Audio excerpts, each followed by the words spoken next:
Hey, what's up guys? It's Mr. Leventhal again with the second part of the video on African history. We're talking about Pan-Africanism, and I'm going to go over it a little bit again in the beginning of this video. And then we'll be talking about the apartheid in South Africa, which is the fourth section of African history.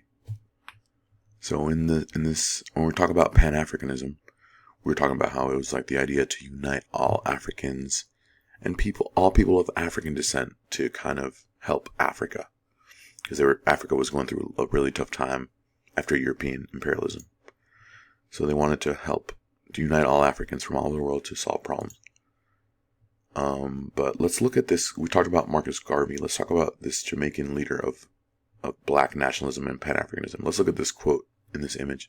It's a pretty cool quote. He says, "A people without the knowledge of their past history, origin, and culture is like a tree without roots." So he's kind of saying that, you need to know about your past, your origins, your culture, so that you know who you are and where you come from. And it's kind of like your foundation. So that's why he thought it was important for people who were, maybe of African descent who didn't necessarily live in Africa to still care about Africa. And then here we have Kwame Nkrumah of Ghana, who was also a Pan-African leader. And his quote says, "All people of African descent, whether they live in North or South America, the Caribbean, or in any part of the world, are Africans and belong to the African nation." And so, he's just saying the same thing as Marcus Garvey in a way, saying, it doesn't matter if you live in Africa or not. If you are of African descent, you are still African, and Africa is still your home, and you should still care about it. It's where your ancestors came from, and it's part of your history. Here we see Kwame Nkrumah on the left here, standing next to this man, which you may recognize. And that is Martin Luther King Jr., who was a civil rights leader in the United States. So we see here Kwame Nkrumah of Ghana with Martin Luther King Jr. And here on the right, we see some other nationalist leaders kind of, trying to form their own governments in Africa and trying to get rid of the European imperialists. Here we see in Ghana a nationalist meeting, and in Ghana, and we see here this, it says up here, it says, "Hands off Africa. Africa must be free." This is a slogan that they were probably using in Ghana to unite people and to help them gain independence. There's also an organization called the African Union. It's kind of like the European Union, which you guys are familiar with, or the United Nations. But in this case, it's made up of only African countries. So the African Union is made up of all 54 African countries. Actually, I think it's only 53 now. I don't think Morocco is part of it, but every other country is. And they work together to unify Africa, to build a strong economy, to encourage democracy, and protect human rights. So those are some of the goals of the African Union. And, it's kind of, they send representatives from each country in Africa, and they all meet together, and they kind of discuss issues. Because even though, Nigeria, Ghana, and Kenya could all be different countries, they're on the same continent, and they rely on some of the same things, some of the same rivers, some of the same air, the same land, same animals that could affect them, or, earthquakes perhaps, or water issues, water pollution. All these issues are not just in one country, but to all of Africa. And here in this image, you see where they meet. This is where the African Union meets, and they discuss issues to help Africa.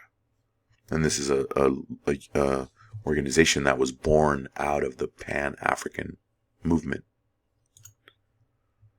In this image, we can see actually when all of these countries eventually got independence. So after these African people had these nationalist movements, they fought. They talked to the British, to the French, to the Portuguese, to the Dutch, to the Italians, the Spanish, the Germans, the ones from Belgium. And they said, hey, we want independence, and eventually they got it.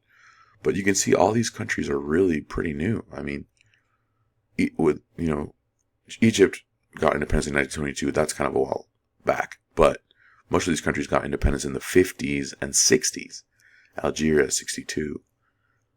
Nigeria, 1960. Ghana, 1957. Kenya, 1963. Democratic Republic of the Congo. It says 1997, but that's actually when it changed from Zaire to Democratic Republic of the Congo. They really got it in 1960. South Africa, 1931. Namibia, 1990. Look at that, Namibia, 1990. Guys, that's not that long ago at all. Angola, 1975. Morocco, 1956. Sudan, 1956. So, you guys can see that, these countries have only existed for 40, 50, 70 years.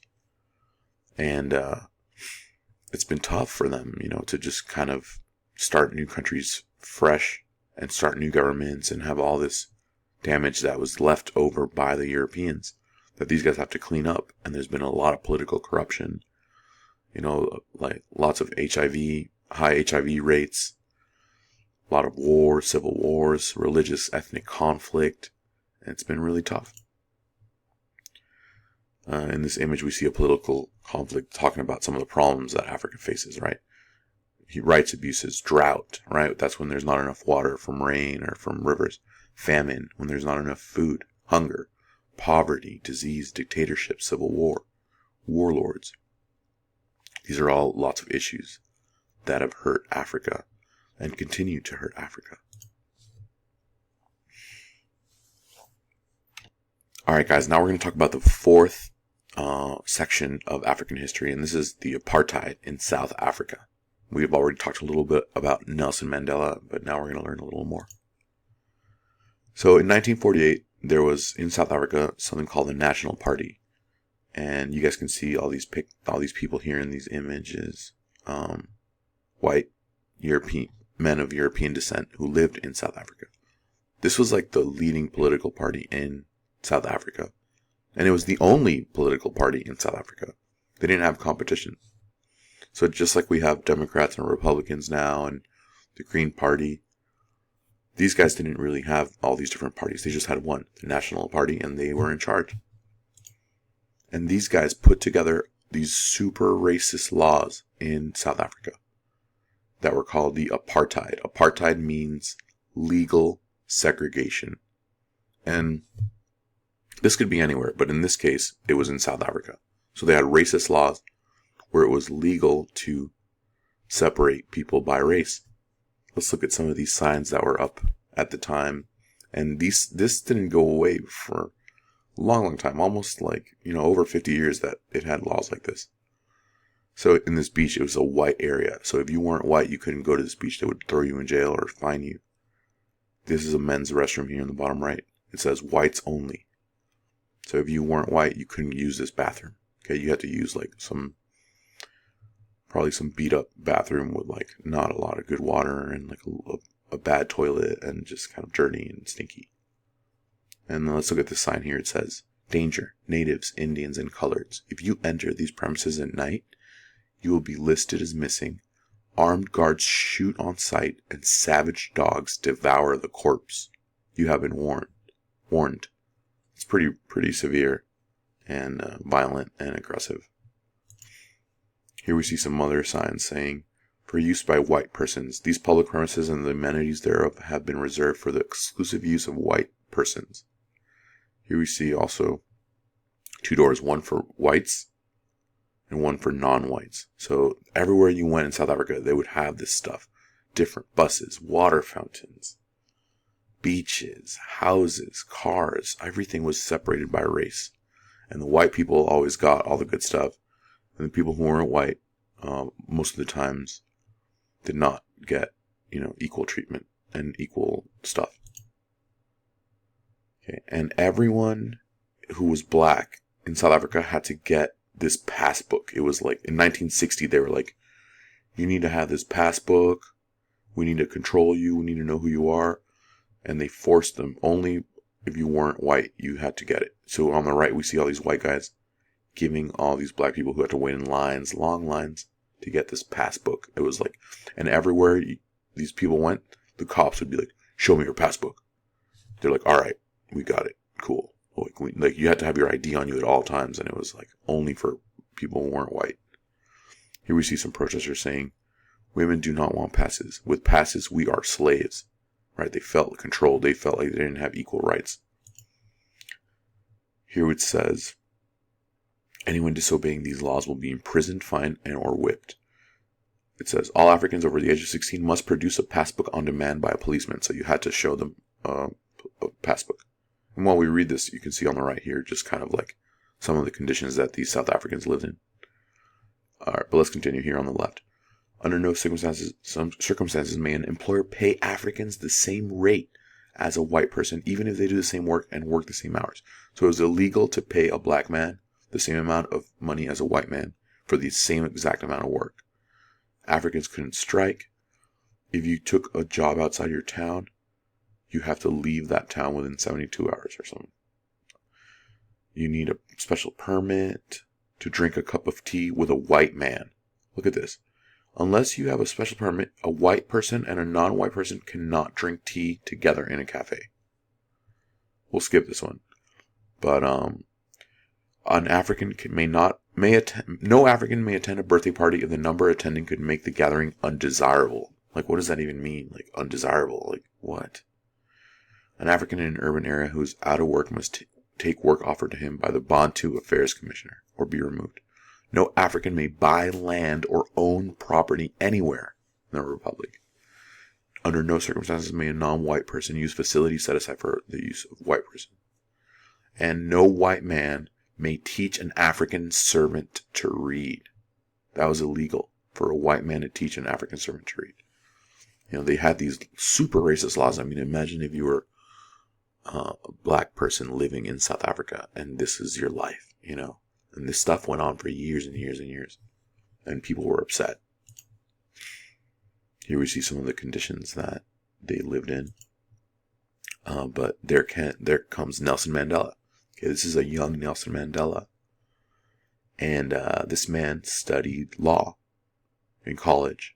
And he had a law degree. And he was not a fan of apartheid laws in South Africa. And he wanted to do something about it.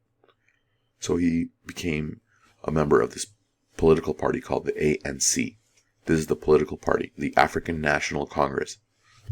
Political party that Nelson Mandela joined. Here we see Nelson Mandela in this picture. And here we see like a African National Congress protest saying, away with passes, votes for all, equal pay for all. Right? And these guys had a protest. They would protest against the government and they wanted equal rights for people of all races. Kind of like Martin Luther King in the United States, Nelson Mandela and the African National Congress were doing this in South Africa. But, however, Nelson Mandela and other members of the ANC were sentenced to life in prison for planning to attack the government. So they locked them all up. The government locked these people up. And for years, people wanted Mandela to be free. Because he was a great leader. He was fighting for equal rights. He was a good man. You know, he was trying to help Africans get equal rights. So everyone all over the world was like, yeah, you got to free Mandela. He's a good guy. There was all these people like performing songs and making posters and trying to get him freed because he was just trying to help them get equal rights. This is in a school in even in India. It says, free Nelson Mandela. No to apartheid. Release him. Ban apartheid, right? The racist laws. Down with racism. Free Mandela campaign. All over. There was so much pressure on the government of South Africa to stop being racist. And Mandela was there for a long time. He got old in prison. Check him out. This is him. You saw how old he was. He's been there for 27 years. His tiny little jail cell. But after 27 years, he was free at last. They released Nelson Mandela. And everyone all over the world was super happy. Everyone was cheering, except racist people. And then him and the president at the time, this guy de Klerk, they were like, yeah, let's try to get rid of this racist law. So they met in 1992 and they tried to work together to make better laws. And Mandela became president, actually. Here we see people waiting in line to vote. and in Mandela